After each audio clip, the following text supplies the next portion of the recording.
ایمان اور حوصلہ ہمیں طاقت بخشتے ہیں۔ خدا کی پاک ذات پر ایمان، اس کی قدرت پر ایمان، اس کے بیٹے ہمارے خداوند یسوع مسیح پر ایمان،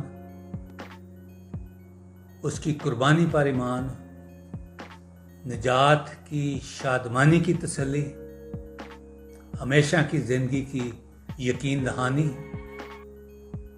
یہ سب چیزیں جب ہمارے ایمان میں شامل ہوتی ہیں تو ہمارے پاس ایک ایسی ہستی ہوتی ہے جس کی طرف ہم دیکھ سکتے ہیں اور جس سے ہم اپنے لیے قوت حاصل کر سکتے ہیں۔